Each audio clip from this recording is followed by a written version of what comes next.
നമ്മൾ ഇതിൽ നിന്ന് ഒരുപാട് വഴുതി പോകുന്നു. നമ്മളിപ്പോൾ കേസുമായി ബന്ധപ്പെട്ടാണ് ഈ റിപ്പോർട്ടും ഇതിന്റെയൊക്കെ തുടക്കം. ഇപ്പോഴും പക്ഷേ ആ നടി പുറത്താണ്. ഇരയ്ക്കൊപ്പം എന്നൊക്കെ പറയുന്ന ഒരു ഡബിൾ സ്റ്റാൻഡേർഡ് ആയിട്ടല്ലേ നിൽക്കുന്നത്. അവര് മരിച്ചുപോയി എന്നൊക്കെ കരുതുന്നതൊക്കെയാണ് മുൻ ജനറൽ സെക്രട്ടറി പറഞ്ഞത്. അങ്ങനെയൊക്കെ തന്നെയാണ് ഇപ്പോഴും വിശ്വസിക്കുന്നത്. അങ്ങനൊന്നും പറഞ്ഞിട്ടില്ല. അങ്ങനൊന്നുമല്ല പറഞ്ഞത്. അത് ആ 2020 എന്ന സിനിമ എടുക്കുന്നത് രണ്ടാം ഭാഗത്തിൽ ഉണ്ടാകുമെന്ന് ചോദിച്ചപ്പോൾ ആ 2020യുടെ ആദ്യ ഭാഗത്തിൽ ആ കുട്ടി അഭിനയിച്ച ക്യാരക്ടർ മരിച്ചു പോയി എന്നാണ് അദ്ദേഹം ഉദ്ദേശിച്ചത്. അല്ലാതെ ഒരിക്കലും ആ നടിയൊന്നും അങ്ങനെ ആക്ഷേപിച്ചില്ല. അല്ല, അതിന് കേസ് നടന്നുകൊണ്ടിരിക്കല്ലോ, കോടതിയിൽ ഇരിക്കുന്ന ഒരു മാറ്ററല്ലേ. അത് നമ്മൾ ഇതിൽ നിന്ന് ഒരുപാട് വഴുതി പോകുന്നു.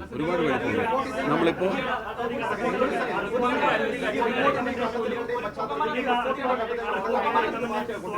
സർക്കാർ നടപ്പാക്കിയ നല്ലതാണെന്ന് പറയുന്നു, എത്രയും വേഗം നടപ്പിലാക്കണമെന്നൊക്കെ ആവശ്യപ്പെടുന്നു. നല്ല നിലപാടാണ്. പക്ഷെ അതിലുന്നയിച്ച ആരോപണങ്ങൾ ഓരോന്നും നിങ്ങൾ നിഷേധിക്കണം. കാസ്റ്റിംഗ് കൗച്ച് ആവട്ടെ, പവർ ഗ്രൂപ്പിന്റെ നിഷേധിച്ചിട്ടില്ല. ആരോപണം നിഷേധിച്ചു എന്ന് പറയല്ലേ. കംപ്ലീറ്റ് ചെയ്തത് ഈ പവർ ഗ്രൂപ്പ് ഇല്ല എന്ന് പറയുന്നു, ഈ കാസ്റ്റിംഗ് കൗച്ച് നടന്നില്ല എന്ന് പറയുന്നു. അപ്പൊ ഈ കമ്മിറ്റിക്ക് മുമ്പിൽ പോയി മൊഴി കൊടുത്ത അംഗങ്ങൾ കള്ളം പറഞ്ഞു എന്നുള്ളതാണോ നിലപാട്? അല്ല, ഒരിക്കലുമല്ല. കമ്മിറ്റിക്ക് മുമ്പിൽ പോയി അംഗങ്ങൾ പറഞ്ഞ കമൻറ്റുകൾ അതിൽ നിന്ന് മാത്രമാണ് ഞങ്ങൾ ചില കാര്യങ്ങൾ മനസ്സിലാക്കിയിട്ടുള്ളൂ. അതല്ലാതെ ഇതിന് കോമൺ ആയിട്ട് ഇതിനു മുമ്പ് ഞങ്ങൾക്ക് അത്തരം കാര്യങ്ങൾ ഞങ്ങളുടെ ശ്രദ്ധയിൽപ്പെട്ടിട്ടില്ല എന്ന് മാത്രമേ പറഞ്ഞിട്ടുള്ളൂ. അതിനൊക്കെ അങ്ങനെ പറഞ്ഞിട്ടുള്ള ആളുകൾ നമ്മൾ നേരിട്ട് വന്ന് പറഞ്ഞാൽ അതിന് മറുപടി പറയാം. അതല്ല, ഒരു ജനറലൈസ് ചെയ്ത് അങ്ങനെ പറയാൻ സാധിക്കില്ല. പറഞ്ഞിട്ട് സാർ, അങ്ങ് അമ്മയുടെ ജനറൽ സെക്രട്ടറിയാണ്, ആർക്കെല്ലാം അങ്ങ് ക്ലീൻ ചിറ്റ് കൊടുക്കും ഈ ഒരു അവസരം?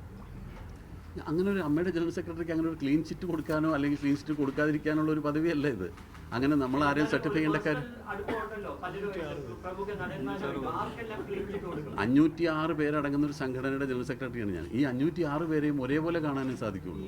ഓരോ മെമ്പേഴ്സിനുള്ള, അല്ലാതെ ഒരു ക്ലീൻ ചിറ്റ് കൊടുക്കേണ്ട ഒരു അതോറിറ്റി അല്ല ഞാൻ.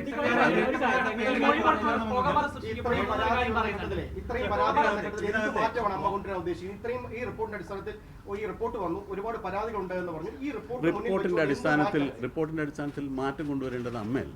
റിപ്പോർട്ടിന്റെ അടിസ്ഥാനത്തിൽ ഒരുപാട് കാര്യങ്ങൾ മാറ്റേണ്ടത് സർക്കാരാണ്. സർക്കാർ അതിനുള്ള നിർദ്ദേശങ്ങൾ കേട്ടിട്ട് സർക്കാരാണ് മാറ്റം കൊണ്ടുവരേണ്ടത്. ആ മാറ്റത്തിനോടൊപ്പം അമ്മ സഹകരിക്കാൻ സാധിക്കും. അമ്മയ്ക്ക് മാറ്റം കൊണ്ടുവരാനുള്ള അധികാരമില്ല, പവറില്ല.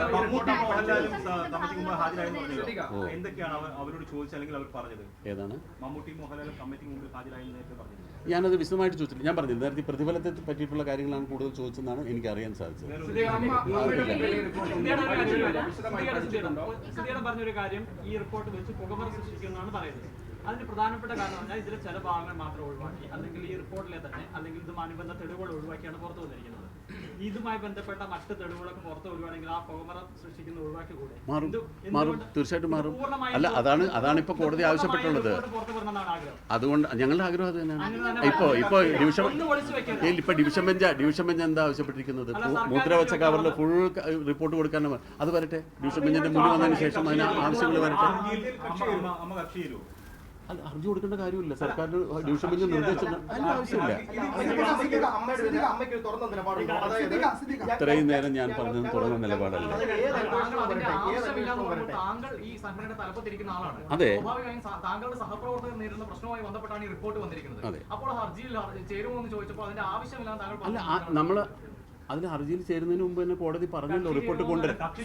നമ്മൾ ഹർജി ചേരുന്നതിന് മുമ്പേ ഡിവിഷൻ ബെഞ്ച് പറഞ്ഞല്ലോ ഇത്രാം തീയതി ഹാജരാക്കണം എന്ന് പറഞ്ഞു. ഇനി പിന്നെ അതിനകത്ത് പറയേണ്ട കാര്യം ഇനി ഉണ്ടെങ്കിൽ അല്ല, അതിൽ ധാർമ്മികമായ ഉത്തരവാദിത്തം ഏറ്റെടുത്തുകൊണ്ട് തന്നെയാണ് പറയുന്നത്.